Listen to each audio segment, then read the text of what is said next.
From Canada, he is your reigning, defending, three-time Olympia champion. Get ready to hear the crowd go wild. Bumstead. He calls himself the standard.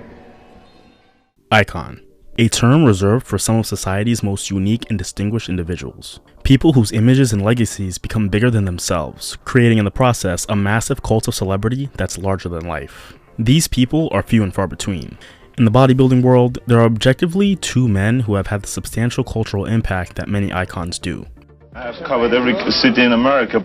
I feel that you can have the best product in the world, but if you don't know how to sell it, and if you don't have anybody who can sell it for you or tell the public, it's a waste of time, the whole thing. From Dallas, Texas, Ronnie Coleman.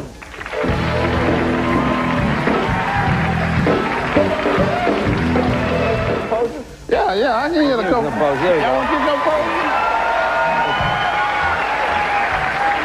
Okay, now.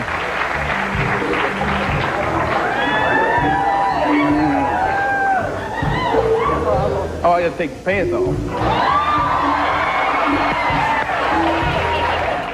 But in this niche sport of bodybuilding, breaking out into the mainstream became incredibly difficult, especially as the physiques became less and less appealing to the general public. Although there have been many other bodybuilders who have come along that you can deem as icons, none of them have had the widespread impact of Arnold. This is a story of the man who would.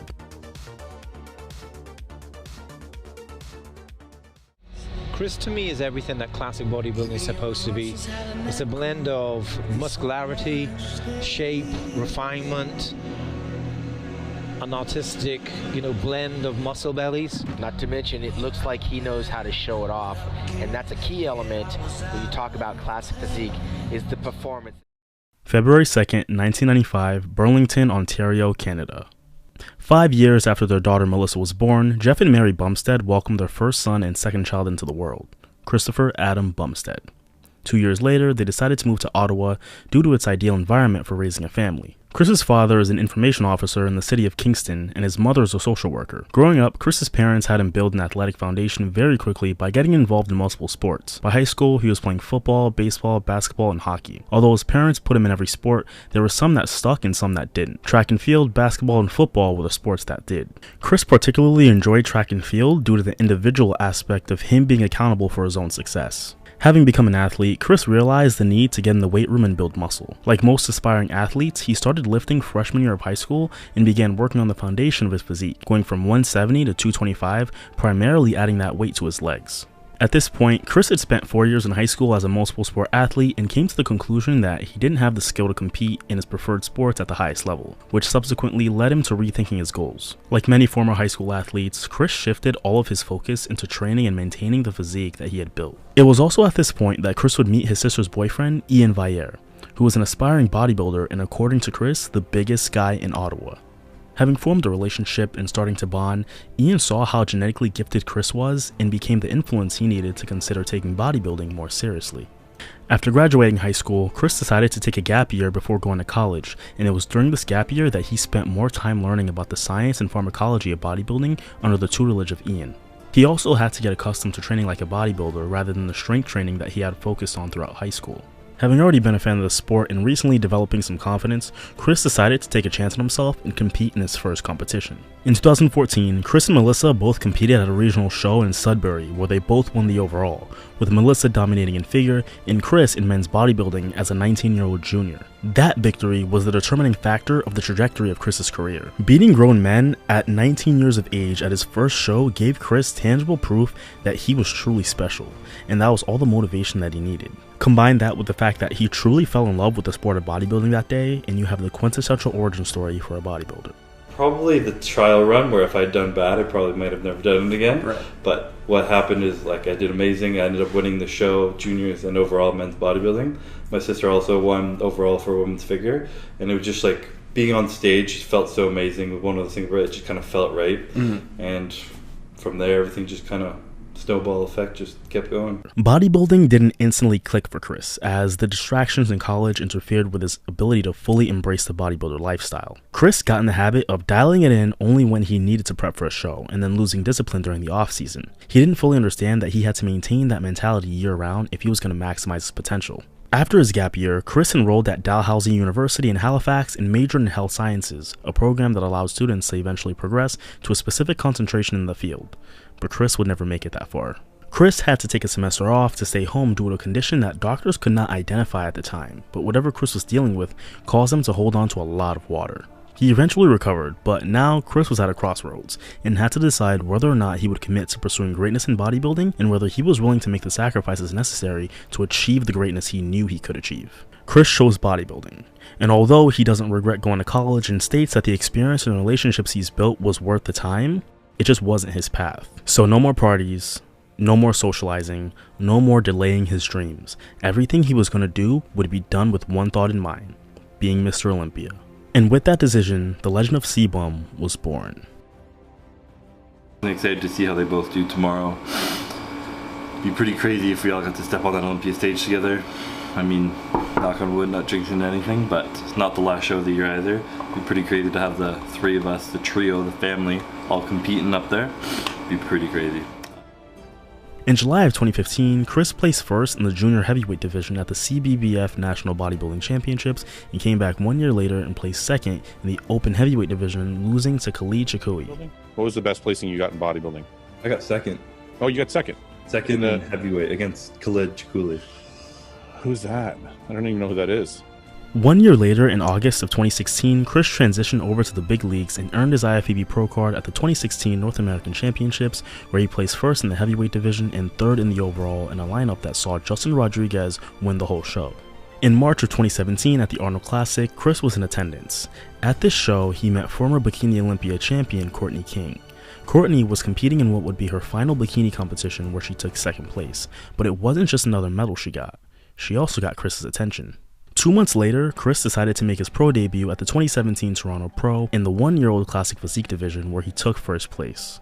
A victory which immediately established him as one of the most promising Classic Physique athletes in the rising division. A lot of guys see you as the future of the division, and the youth obviously helps. Yeah, of course. Do you get a lot of guys, contacting you, wanting to express how happy they are that someone young is taking over this division? I really do. It's amazing the support I get, especially from people my age, because there's so many young, it's such a building industry, it's building so much, so many young people getting into it. The amount of support I get from people my age, even older, as this new division comes out, it really means a lot to me. This would be showcased at the 2017 Mr. Olympia in September, which was the second Olympia with the Classic Physique division. MHP Supplements signed Chris and decided to support him on this journey. Chris brought a fantastic package, one which the entire bodybuilding world got to be exposed to, a package which officially put Chris on everyone's radar. The 2017 Olympia, Chris stunned everyone not just in the individual routines, but in the comparisons as well due to how much he stood out. He towered over the rest of that lineup and clearly brought a physique that was strongly reminiscent of the golden era. Despite his package, he wouldn't be crowned the new Mr. Olympia. That would go to Breon Ainsley. Now at this point, Chris was quickly building a massive social media following due to his combination of size, aesthetics, and not to mention his movie star good looks. But all of those things aside, what got people gravitating towards Chris was his wholesome personality. Conventional wisdom would say that someone with a physique as big as his would have the personality to match it. But Chris was down to earth, low-key, and appeared to be very humble. The amount of people I had come up to me and just look at me and be like, literally that. 30 seconds, didn't say a word, just stare into my eyes and blank, draw blank. So please, think of what you're gonna say. I feel like it's just as awkward as you do. And I don't like being that uncomfortable that many times in one day. Chris recalls a special moment at his first Olympia when his parents stood in the line with the rest of the fans to get his autograph at his booth. A gesture that meant the world to him and highlighted how the unending support of his parents led to him becoming the man he is today. Chris even cites Jay Cutler, Ian, and his father as his greatest inspirations in life. The growing buzz of his name in the industry combined with his authenticity and likability generated an evolving group of people who were beginning to idolize him. He appeared to be this ideal representation of what strong male values look like, similar to the guy that Tony Soprano is always talking about, Gary Cooper, the strong, silent type. After placing second at the 2017 Olympia, Chris took the rest of the year to prep for 2018. He signed with his first apparel sponsor when he signed with Jed North Apparel, and nabbed another supplement sponsor when he signed with Jack Factory. Now, during his prep for the 2018 Mr. Olympia, everything was going according to plan until 4 weeks out. 4 weeks out from the Olympia, the water retention that Chris had dealt with in college came back after he had gotten home from the water park. After having hydrated thoroughly that night, Chris woke up the next day 15 pounds heavier. Knowing something was terribly wrong, Chris immediately went to the hospital where he was hospitalized for a week, losing out on 6 days of progress. It was a bodybuilder's worst nightmare. Add to that the fact that Chris was just a few weeks away from the Olympia, and you have a situation that would cause many competitors to pull out of the show. Not Chris though. The doctors put Chris on diuretics and sucked out as much water from his body as possible, primarily in his lower body because that's where a lot of it would concentrate to. After a 6-day recovery period, doctors ran more tests to determine what Chris was dealing with. In the meantime, Chris and Ian were trying their best to get Chris as dry as possible and essentially hope his physique would come together. And it was. The day before flying out to Vegas for the 2018 Mr. Olympia, Chris got his results from the doctors who told him that he had a disease known as IgA nephropathy, or Buerger's disease. According to the Mayo Clinic, Buerger's disease is a kidney disease that occurs when an antibody called immunoglobulin A builds in your kidneys.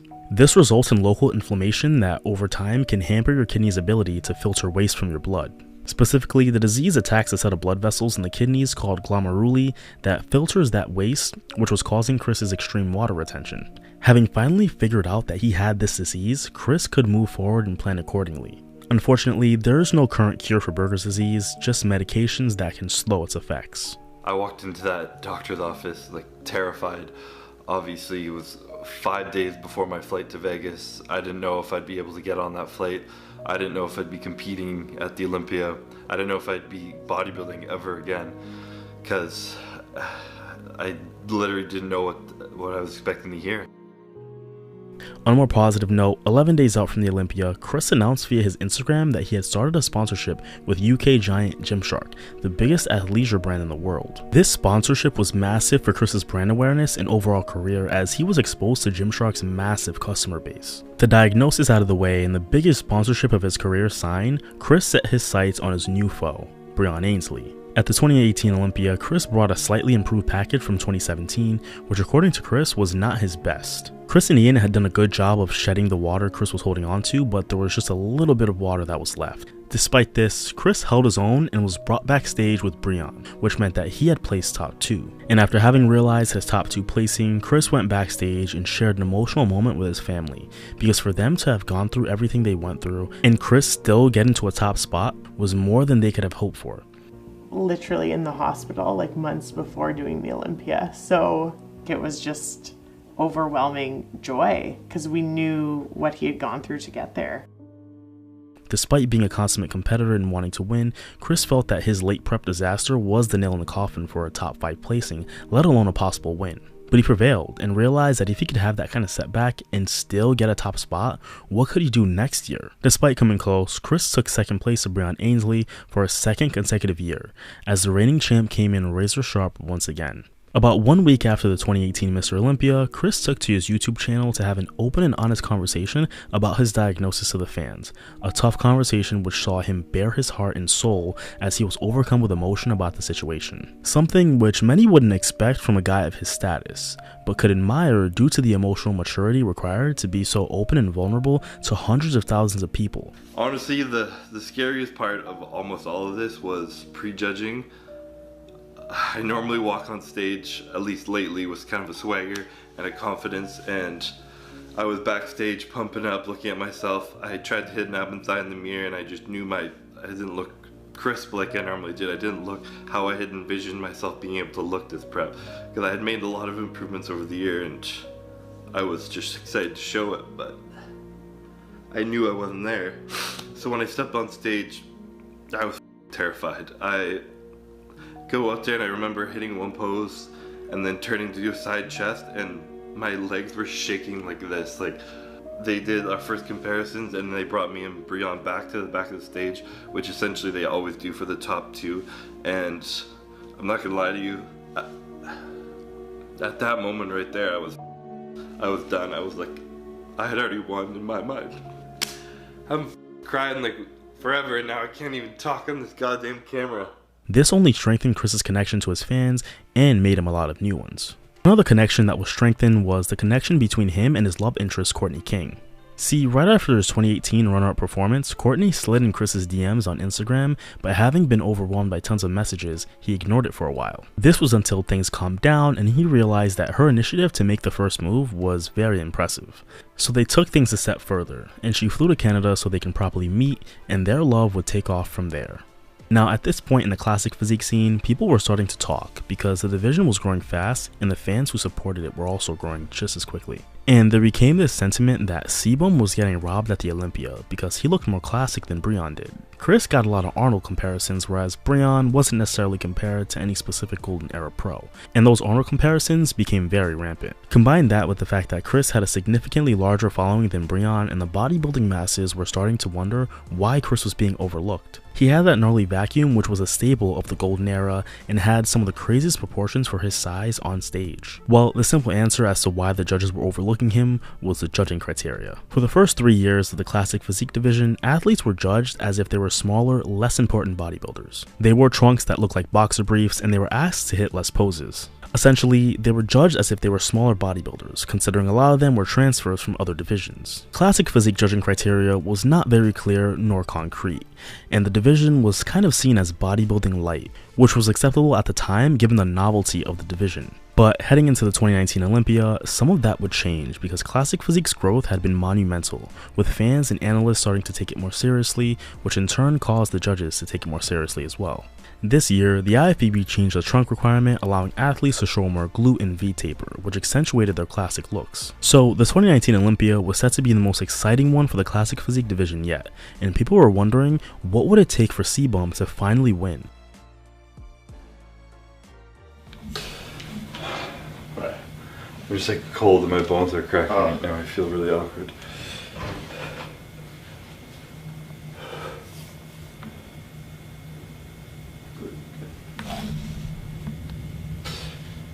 Chest looks crazy. His chest is so full and like striated. Whoa, nice. Right? Yeah. Oh my gosh, so much better than when I even saw him last. Right. Holy shit. Look at his hamstring, like up on the left. Yeah. It's crazy. It's perfect. Yeah. Big difference from last year. Oh my god, yeah. During the press conference, Chris stated that he would be bringing something that the division hadn't seen yet, but every athlete makes that claim. We put our bodies through a lot, and it's often very difficult. If you don't know my story, that's probably good because I was crying all over the internet last year.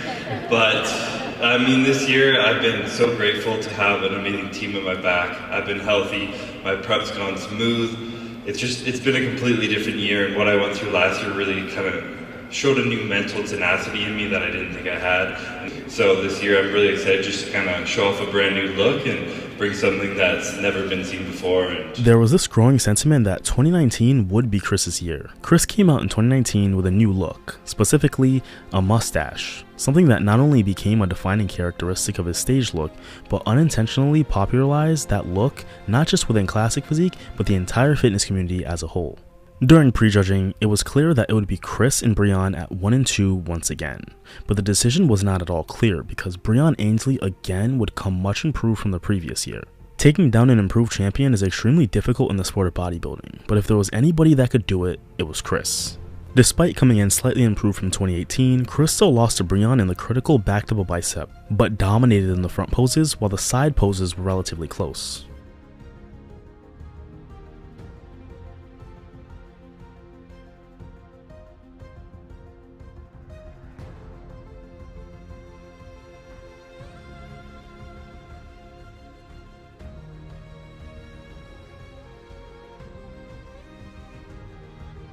When it was all done and decided, Chris would dethrone Breon Ainsley by 1 point, which is an accurate reflection of how close their physiques were that night.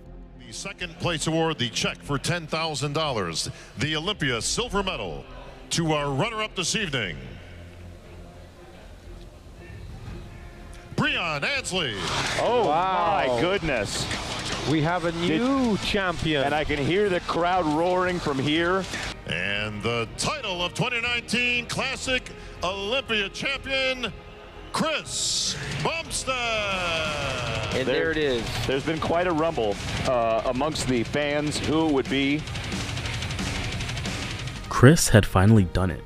The sacrifices he had made, the setbacks he had to overcome, the leap of faith that he took in himself to chase his dream had finally paid off, and he wanted the fans to know that it didn't come easy for him. Chris Bumstead, Classic Physique Olympia champion. How does that sound? Sounds goddamn good. Feels good to hear it. I'm ready. I was ready for it this year. It's my first year. I knew I needed to hear it, and we worked for it. Got it. Give us a quick thought.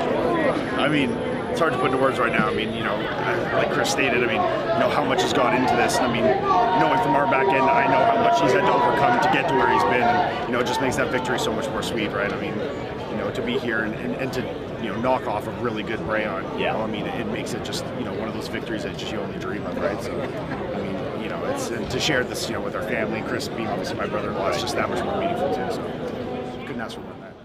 Now, not everyone was pleased with the decision, most notably Brayon's coach, Chris Cormier. Nonetheless, it was a decision that many fans could respect. Dethroning a reigning champ who comes back improved is no easy task, and Chris did that, due in part to the judges strongly believing that his physique and likeness would push the Classic Physique division to heights we couldn't predict. And in a way, they weren't just believing in Chris, but they were investing in him, and boy would that investment pay off.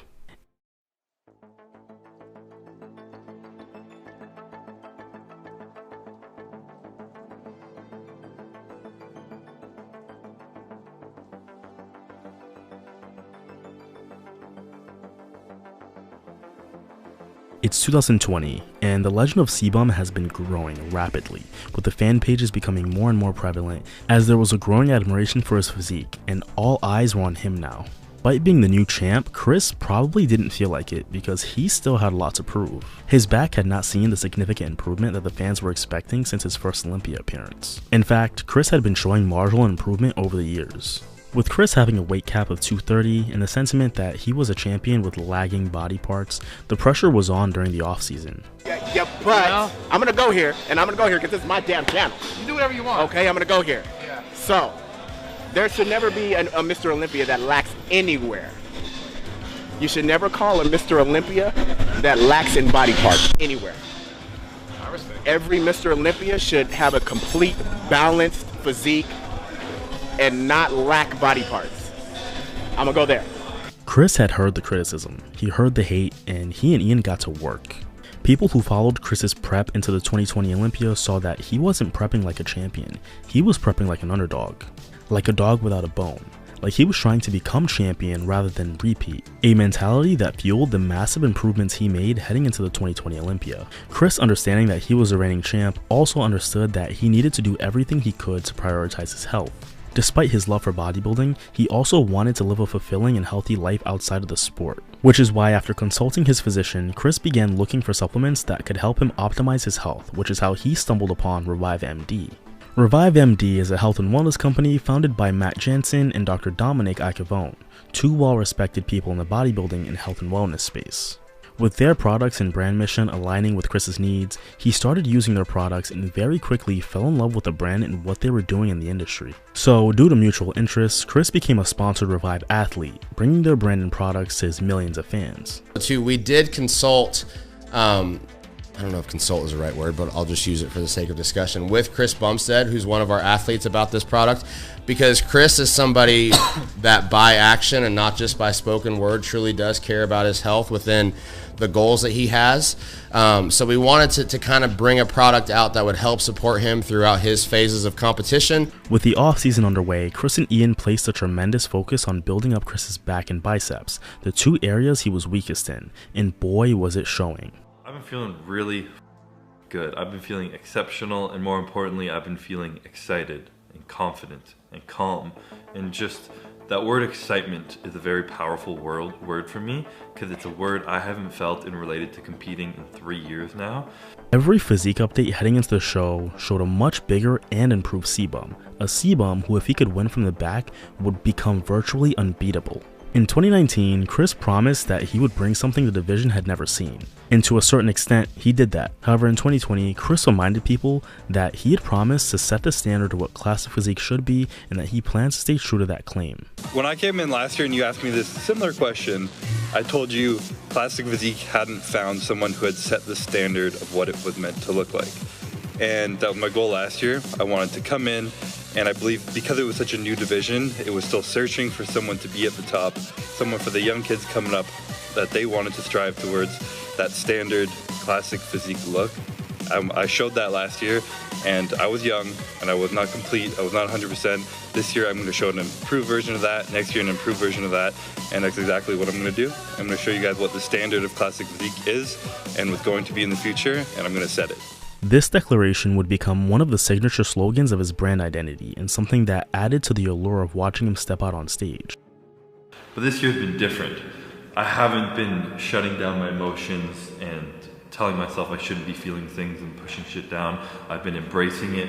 When I feel fear, I feel it. I take a moment and I feel it. I let myself sink into it, and then I try and analyze it. I'm like, what are you actually afraid of?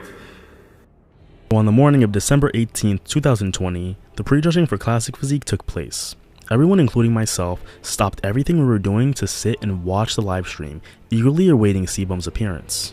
During the initial comparisons, the first batch of competitors came out, and then the second batch, and then came Chris in the final one, and your eyes could not go anywhere else. Chris drew your attention immediately as he towered over the rest of the competition and displayed eye-popping proportions and muscularity.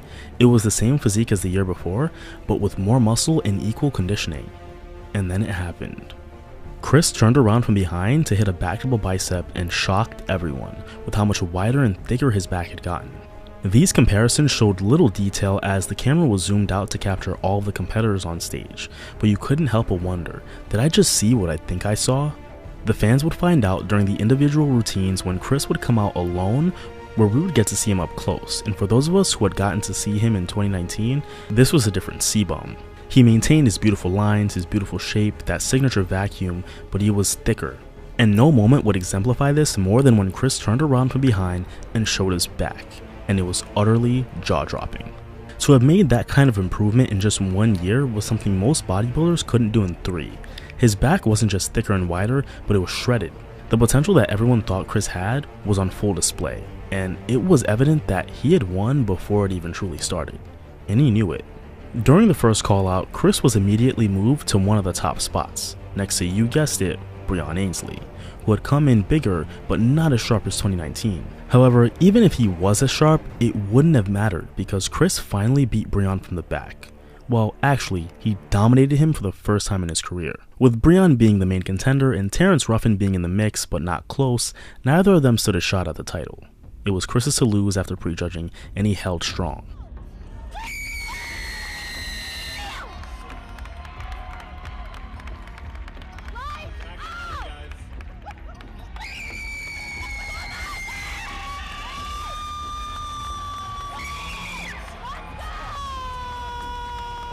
Prejudging this morning, just locked in and focused and taking the day, and it couldn't have gone any better. I really don't think it could have gone any better. I woke up looking great this morning. Everything this week was perfect. The prep was just amazing. Backstage, I was just in the zone.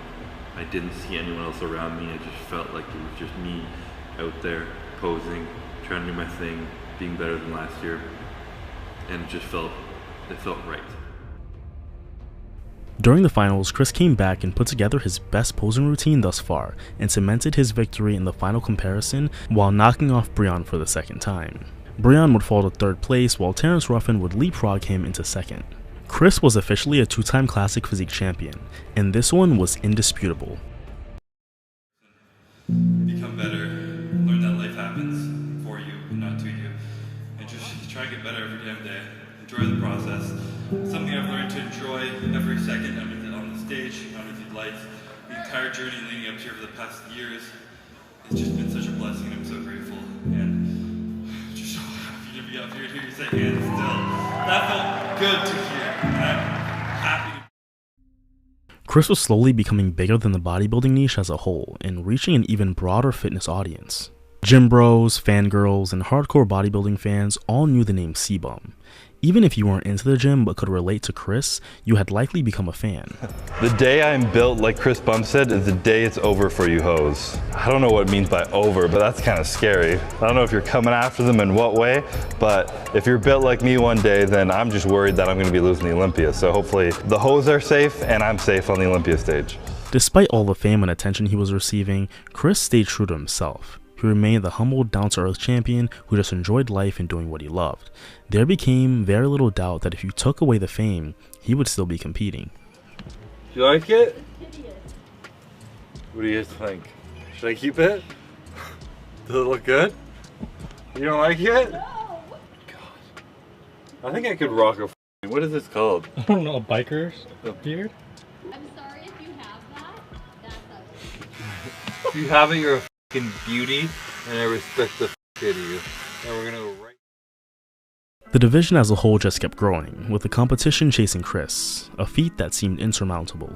It was back to business for Chris and Ian heading into the 2021 Olympia, but CBum's dominance had the effect that most dominant forces have: improved competition. There were some young names buzzing throughout the industry that many thought could make the next Olympia at least very interesting, but the anticipation, although great, was not as high as in previous years.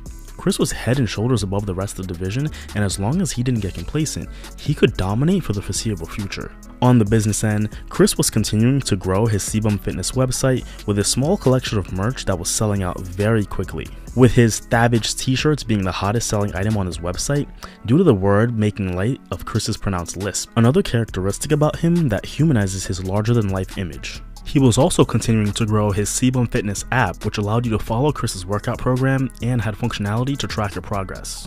1 month out from the show, Chris announced that he and Jack's Factory were parting ways after 2 years of working together. At the time, they had just released the CBum series, which would remain intact after his departure. But the most interesting part about his departure was that Chris was not leaving with the intention of signing a contract or being an athlete for another brand, implying that he was going to be going into his own venture, something which made sense given the magnitude of his name and his personal brand. I am going to be leaving Jack Factory. I will no longer be sponsored athlete by Jack Factory, and it's a tough decision I had to make. I didn't think this was going to happen, at least not for years to come, because I've had such a great relationship with them. The people, the product, everything is something I stand behind and absolutely love. But a new opportunity came by my way, and it was just something I really have been working towards forever. And I'm not going to talk about what that opportunity is this video, that's going to be for the next video, but I'm leaving Jack Factory. I'm not going to another supplement company to be another athlete. I'm done with contracts, no more athletes. Something new is coming, and I'm going to explain it. You guys probably can get a good guess, but that's what's happening. 2021 was going according to plan for Chris and the Classic Physique division as a whole in every aspect. The cult of CBum was growing, his image and likeness was continuing to reach a broader audience, and he was on track to bring another great package to the 2021 Olympia. However, Chris would face another obstacle, this time not with his health, but with his personal life.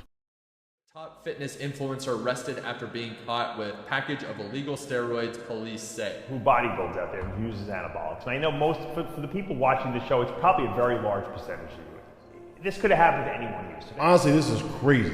I never thought in a million years I'd be reporting on this.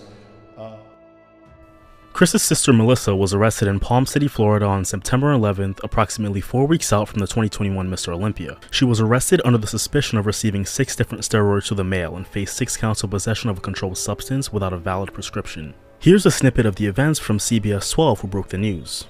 According to the arrest report, agents with Customs and Border Protection seized the package mailed from Canada and destined for Palm City at a facility in Memphis on September 1st. The manifest for the package said it contained vitamins, massage oil, and a t-shirt. A search of the package, however, revealed multiple vials in packages of a factory-sealed and labeled steroids and other medication. Homeland Security investigations became involved and worked with the Martin County Sheriff's Office to set up a controlled delivery to a home in Palm City where Bumstead lived. On Friday, September 1st, the Sheriff's Office said Bumstead opened the package after a detective delivered it to her home. Minutes later, investigators served a warrant to search the home. According to the arrest report, deputies recovered the controlled substances, which included testosterone propionate, drostanolone propionate, trenbolone acetate, oxandrolone, mesterolone, and stanzolol. This was an event which took over bodybuilding news headlines and surely put a microscope on Chris, as he was never associated with any kind of bad press. However, by virtue of his sister, his name would naturally become involved. Package just to be in her name, she's the one who opened it, and it's most likely for her significant other, either Ian or, on the other hand, her brother, Chris Bumstead. There was a package mailed by them to themselves from Canada to the US. It was a very dumb move. Mr. Agent, which Christopher Bumstead, that's the name of Melissa Bumstead's brother, according to social media information in the arrest affidavit. Oh, because they got Chris now in there. The Bumstead family stayed relatively quiet on the matter, especially seeing as Chris was set to compete in a few weeks. Melissa was set to appear in drug court, where she was required to complete some sort of court-supervised program, but what she was required to do has never been revealed to the public. Now, despite this bump in Chris's personal life, he still had a job to complete. The mystery venture would be revealed 8 days out from the Olympia when Chris announced that he was going to become a new partner in the Raw Nutrition ownership team, joining Dominic and Matt as co-owners. Raw Nutrition is the supplement branch of Raw and Revive, with the Revive portion being Dominic's medical practice. Come in as a fan, a customer, and now an owner, and bring that all together and really find a unique way to give back to the people. When I first came down to Florida and I met the team and I saw everything that went in behind Get Raw Nutrition Supplement Company, it felt like so much more than a company. It felt like a culture. It felt like a team and a family trying to build something bigger than just selling supplements. And it was something I immediately felt like I wanted to be a part of. So when the opportunity came on to be not only be a part of it, but to come on as a partner, it's a huge transition of my life where I'm kind of stepping out of the shadows now, where I'm no longer being told what to do, but I'm making the decisions myself. Now, the 2021 Olympia was right around the corner, and C-Bum was looking like he would repeat. There was no reason to believe that he would regress, especially given his track record of coming in sharp every year. And I had these thoughts before leading up to that, being like, do I even love bodybuilding anymore? Do I want to do this forever? This is causing me so much stress. It's so difficult. I'm already so successful in business and my following and your guys' support. I know you'll still be there whether or not I'm competing. Am I still doing this for me for the right reason? Do I still love this? October 8th, 2021. With another year of anticipation over, the fans would get to see Chris attempt to three-peat and undeniably cement himself as the Classic Physique GOAT, something which a lot of people already believed him to be, but could be argued considering him and Breon were tied with Olympias, but that wouldn't be for long. During the initial comparisons, Chris came out to what looked to be a stacked lineup of classic athletes, easily the most stacked the division had seen up until that point. He made some more moderate improvements to his package from 2020, which was perfectly fine considering how much better he was than everyone else. He didn't necessarily need to be bigger or even that much more conditioned. He just had to come back the same. As the first callouts were announced, Chris's name was announced along with the usual suspects, Terrence Ruffin and Breon Ainsley. But there were two up-and-comers who were flying under the radar that stood in that callout with Chris: Urs Kalzinski and Ramon Dino. German-born Urs Kalzinski had a shape and structure very similar to Chris's, he just lacked the mass. The Brazilian-born Ramon Dino, however, was a different story. Although he was rougher on the edges, the kid had mass, more mass than most Olympia rookies step on stage with. He got the chance to stand next to the champ, and although he held his own, he wasn't going to win. But boy, did he scream potential. Instead, he would take 5th. Urs would take 4th, Breon would take 3rd, and for his second consecutive year, Terrence Ruffin would place 2nd place. And at the end of the night, after another impressive finals appearance, the fans would hear the words, "and 3-time Olympia champion." 3-time Olympia champion! But this morning after prejudging, I had that same cry in the bathroom, but this one was a cry of gratitude and pride that I had pushed through and gotten through that. And it's these moments, it's this journey, and like I felt this before having this trophy around my neck. It's the journey, it's the experience, it's knowing that you pushed past times where you wanted to quit. And you got shit done. You pushed through it. So to everyone out there whose dreams are scaring you, whose dreams make you want to quit, just don't quit. It's good. Your dreams should be big, they should be scary. Just keep pushing through. I have this thing I say, champion mentality. It's not about winning, it's not about a trophy, it's about having no quit. It's about giving everything you have so that when you show up on game day, before the results are over, you're proud of yourself and you know the work you put in. Chris would chuck up the 3 with the first place medal around his neck and walk away that night as a 3-time champion and uncontested Classic Physique GOAT. If there was any moment that truly shone a light on Chris's impact on the division, it was the 2021 Olympia.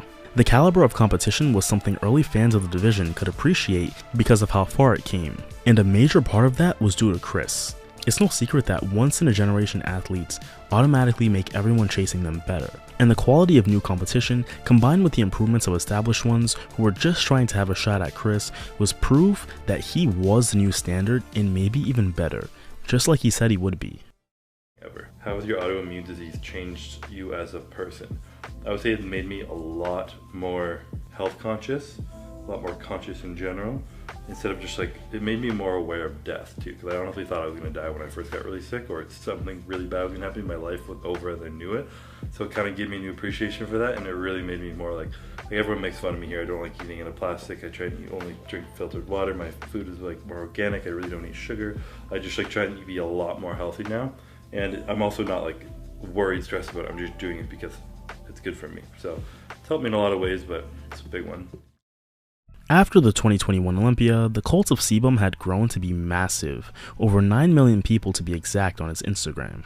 Chris's name and image was casting a wider net than ever, and his influence could be found all over TikTok and Instagram, with seemingly every aspiring young bodybuilder wanting to emulate him. But that's what comes with being the standard. I literally saw guys that have the same mustache as him. If you've got a mustache because Chris has got one, could you raise your hand? There you go, right there. He's got the hair, there you go. So I'm definitely seeing clones of you out there right now. So it's pretty wild, yeah. Some of my friends tell me I should just do some, I mean, honestly, people tell me I should do some crazy shit and see who else will do it. And the mullet was one of those things. And I look around and I see a lot of guys with mustaches and mullets, so. Savage and Set the Standard t-shirts were selling out on every new drop on his website, and Chris was slowly reaching heights that no other modern bodybuilder was reaching, regardless of the division. Chris's stock had just hit another level. This fandom, although genuine, had ended up evolving to an almost extreme place where his younger male fans would call him Daddy? If you ever need motivation, just look at Daddy Sebum working out. Apparently I'm just Daddy now, so my role model growing up was my dad, so if you guys want to call me Daddy and that's your motivation, I'll take it. Just as long as there's no like weird enunciations of Daddy where you're just looking at me in the wrong way, but appreciate the love. But after a certain amount of time, it became very clear that a lot of this was just trolling. Well, most of it. But in person, when a grown man comes up to me, looks me in the eyes and says, "Hi, Daddy," there's nothing weirder. It is really uncomfortable and super weird, especially when this guy's girlfriend is right beside him and he's coming up and calling me Daddy. I'm like, this is just weird, and I get uncomfortable and I laugh and I don't know what to say, and then we move on and I'm just like, all right, let's take a picture and go. After the 2021 Olympia, Chris announced that he was parting ways with Gymshark after 4 years of being signed to the brand. Another move which all but confirmed that Chris was going to be doing his own thing, which he made clear in the line where he wrote, "I am excited for the next steps to pursue my personal endeavors and build my own legacy." With his growing responsibilities over at Raw Nutrition and the growth of his own merch line, Chris had reached a place where it was time to shift more focus to growing his empire. In 2022, Chris had a seemingly brief affiliate deal with growing LA athleisure company Young LA, which helped propel the brand to major heights in 2022. Chris stood at the top of the entire bodybuilding world watching his legend grow, but he still wasn't satisfied. As many bodybuilding fans sat from the comforts of their living rooms to watch the 2022 Arnold Classic, Chris was in attendance meeting fans and watching his competition battle it out. In fact, 4 competitors out of that top 5 from the 2020 Olympia competed at the Arnold Classic, minus him of course. What Chris bared witness to was Terrence Ruffin bringing his best package ever and winning, Ramon Dino making a massive leap and taking second, followed by Urs and Brian taking third and fourth respectively.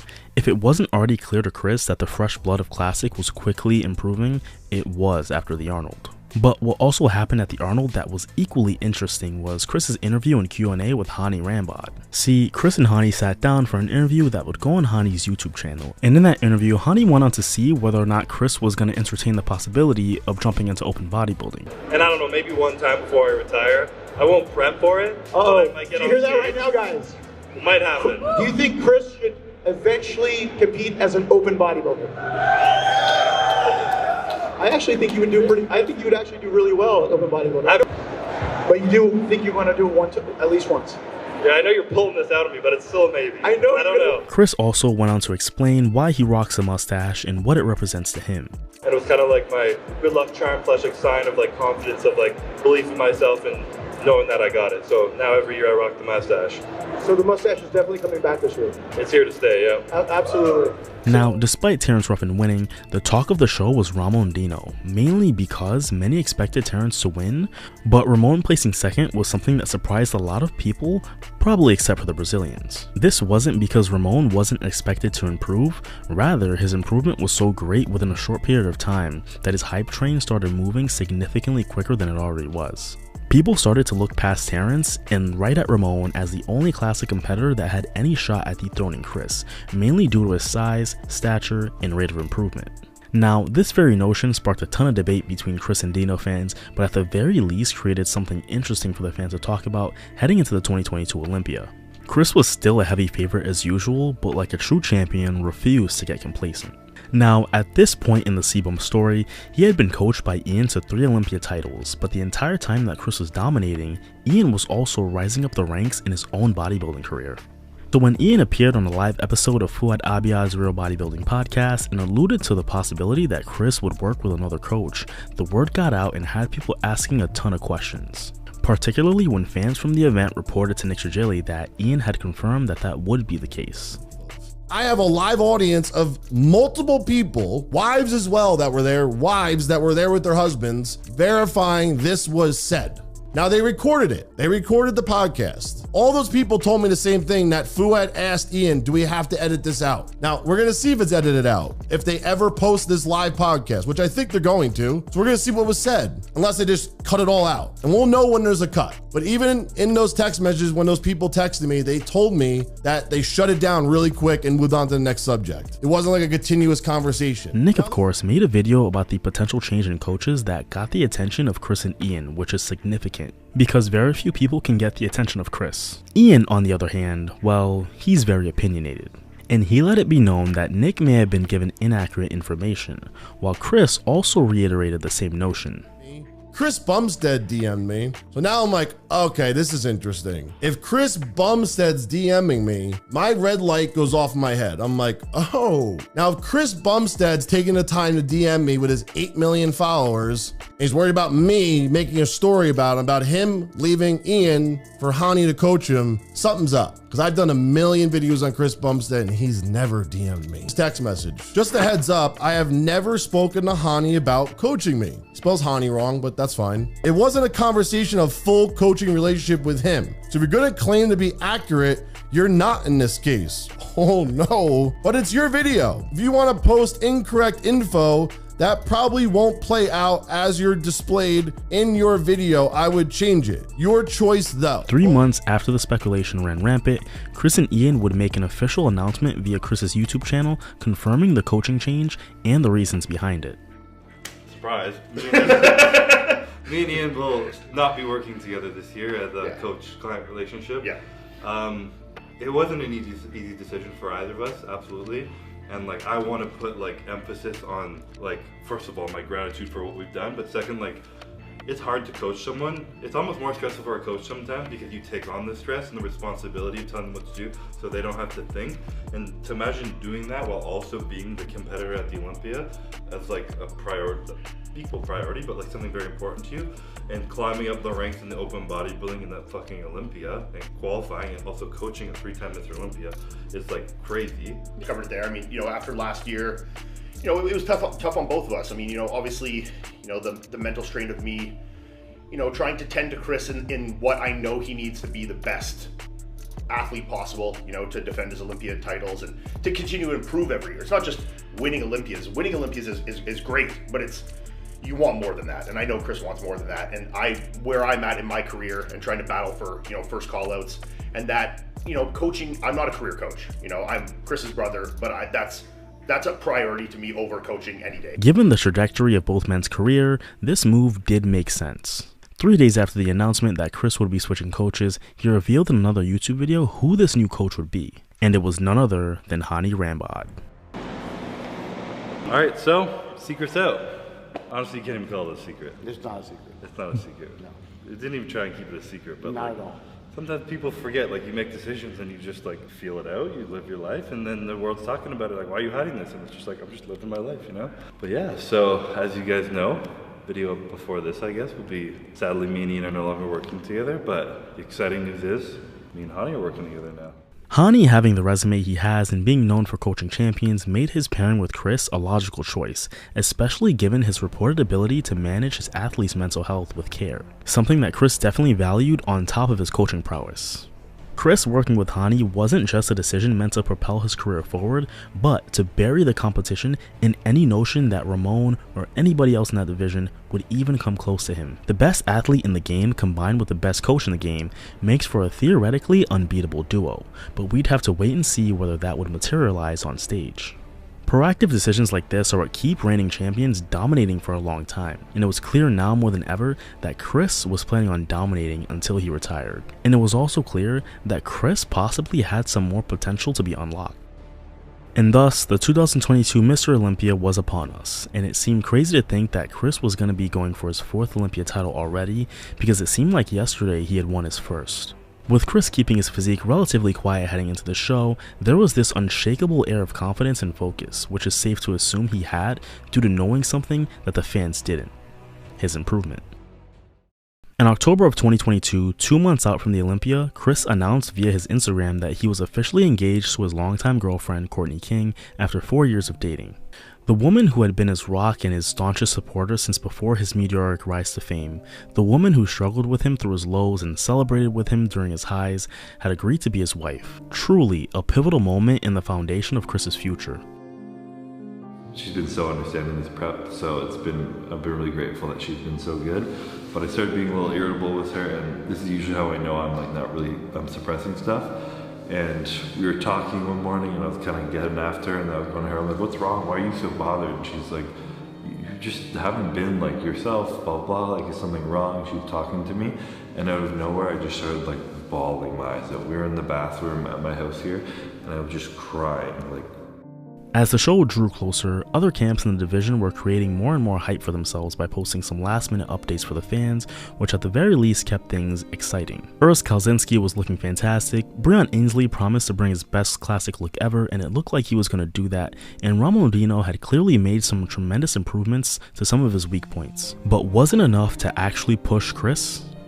This year too has been different because my mind's in a really good place, and I know that because there's so much like noise and talk and shit going on about me now. Like, I've won 3 times in a row, so people want to see me with failures and like shortcomings and falling. As the prejudging went on, there were some changes within the top 5, as 2-time runner-up Terrence Ruffin was not in a top spot, having been moved to the outside. Mike Sommerfeld seemed to crack the top 6, an improvement from his previous placing. Breon Ainsley appeared to be either 4th or 5th.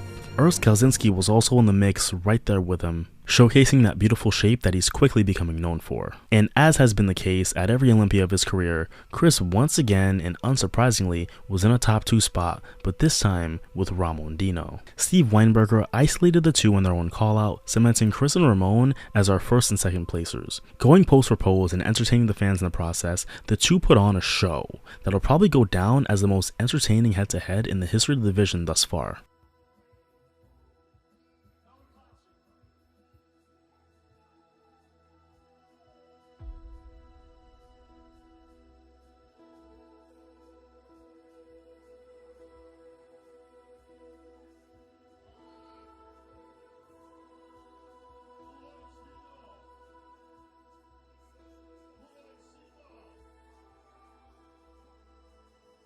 Despite Ramon bringing a strong package, it was clear who the favorite was heading into the finals. With fans waiting in anticipation and some hoping for a potential upset, the finals would roll around and Chris would come out with his polished posing routine that we've come to expect and the confidence he always carries with him into the finals. When it was all said and done, the judges didn't need too many more rounds of confirmation because it was pretty clear that Chris was very much still the standard, because as impressive as Ramon and the rest of that lineup were, there hasn't been and currently isn't a single athlete in the division with the combination of size, shape, and proportion as perfect as Chris's. So once again, for the 4th time in a row, the legend of C-Bum, Daddy, the Standard, or whatever else you want to call him, would grow, as Bob Ciccarello would say the words "and still" once more. And still, there we Classic go. Physique champ, 4-time Olympian, Chris Bumstead. All right. It's been a beautiful year for me, to say the least. There's been a lot of talk of my retirement for whatever reason. I'm not retiring. Don't worry, guys. I'm not going away. I'm here. I love what I'm doing.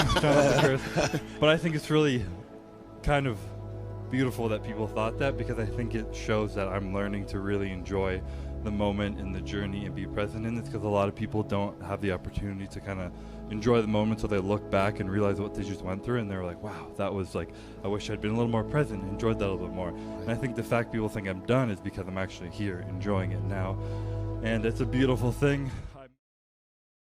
Now, despite being the megastar that he is, Chris was never and will never be above criticism.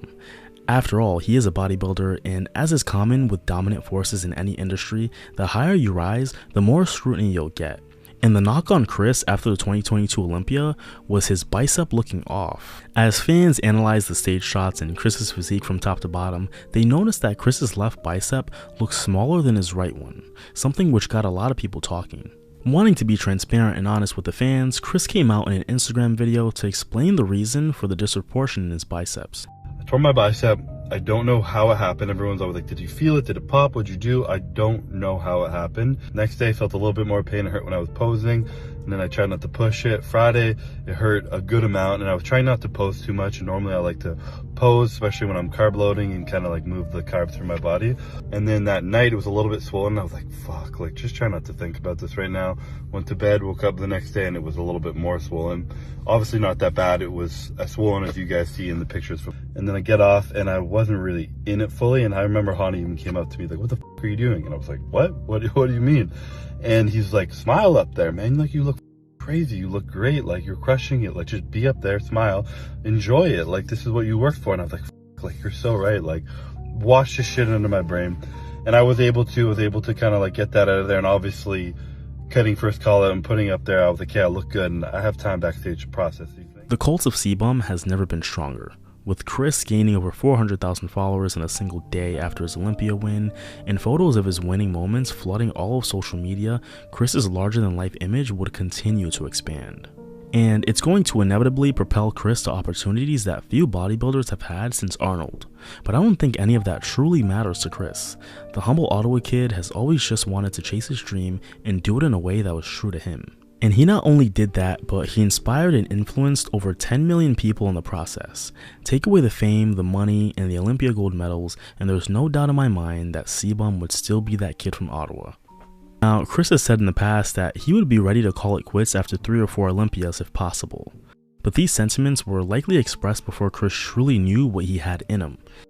Olympia-wise, if I could get like 3 or 4, I'd definitely be happy and be ready to tap out, if my body even allows me to do that. He has said on numerous occasions that he anticipates being sick of prep life and also calling it quits once he no longer feels the fire to compete. However, based on Chris being 27, showing zero signs of slowing down, and having few legitimate threats to his reign, it seems very likely that the Classic King will keep his throne until he chooses to relinquish it, and according to him, he's not going anywhere. What can we learn from the life of Chris Bumstead?